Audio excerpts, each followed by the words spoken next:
If you love photography, then this story is for you. A few days ago, I visited India's largest camera museum, and I was amazed by the number of vintage cameras that were there on display, many of which I had not seen before. I found it to be an absolute treasure trove for all things related to photography.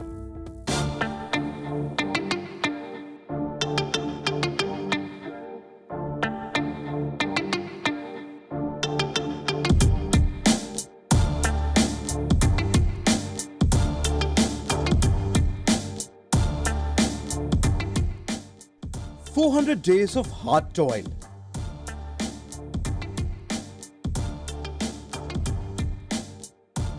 That made a 40-year-old dream come true.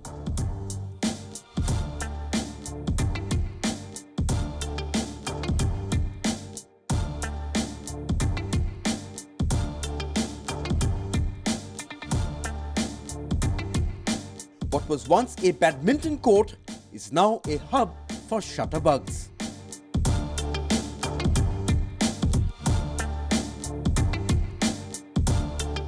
Lo and behold, India's largest camera museum. I traveled very extensively all over the world, within the country, and I used to always check out the local kabaddi bazaars, the people who were selling old stuff, and if they were within my reach, I used to buy them. And this is where we are, 2,500 objects starting from 1850.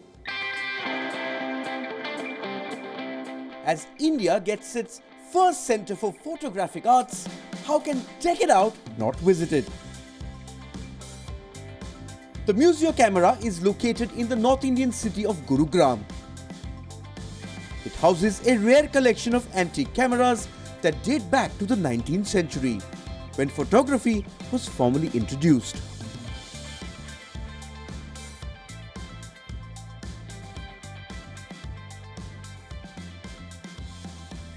Enter the museum and the first thing that gets your attention is a quirky chandelier, which is made from a number of cameras.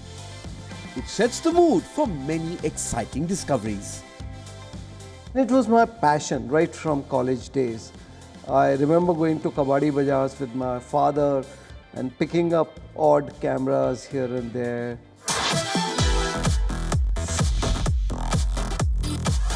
Photography as a medium is less than 200 years old, and this museum traces its evolution. A treat for photography enthusiasts, it introduces them to the history of photography, celebrated photographers, the story of light, and the journey of cameras from crude devices to highly sophisticated ones.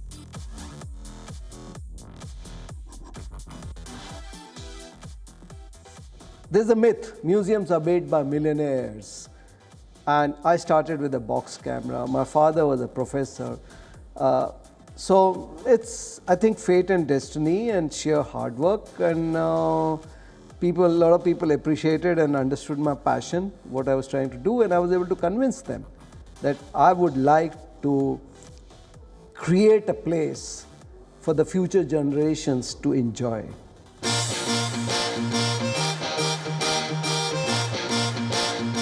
Can you guess what this is?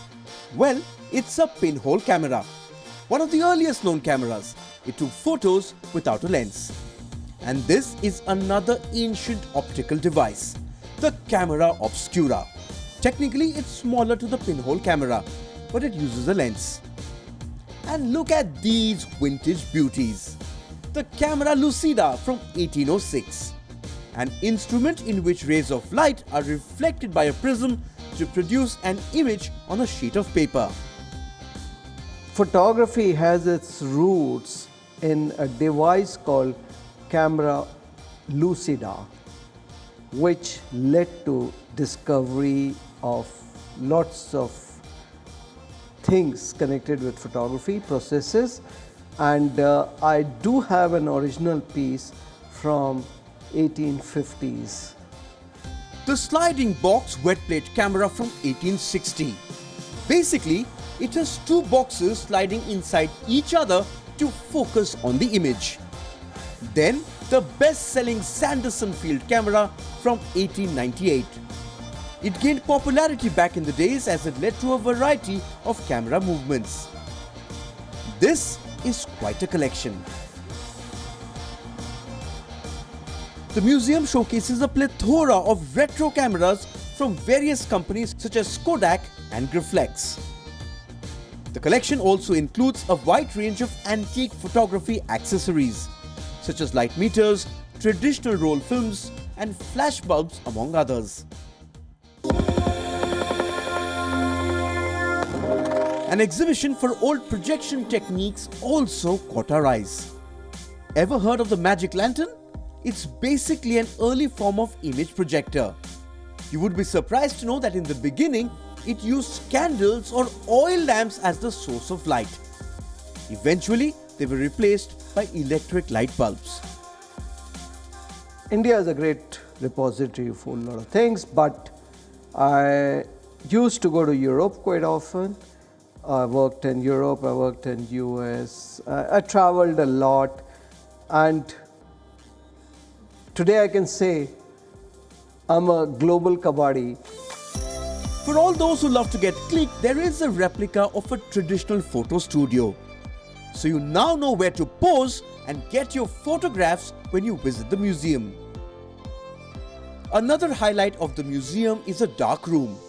It's been set up to help people learn the art of analog photography. The purpose is to teach people the original techniques of developing and printing photographs.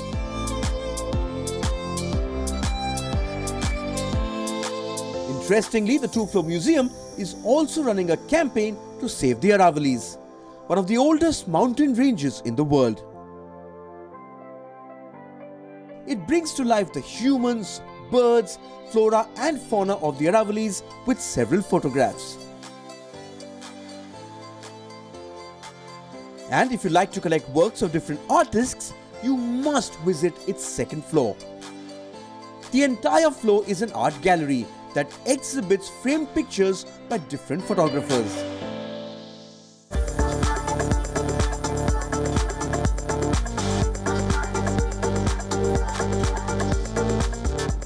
The founders of the museum also conduct photography workshops on various aspects of photography in collaboration with educational institutions and other organizations. We would like to teach all the photographic processes, cyanotypes, salt prints, egg albumin prints, glass plates, wet collodion plates, here to the born digital generation. The museum has a lot in store for photography aficionados. In a nutshell, I can say this museum is also the story of silver grains turning into megapixels. It's informative, offers an enriching experience and takes you back in time. A morning well spent, we say.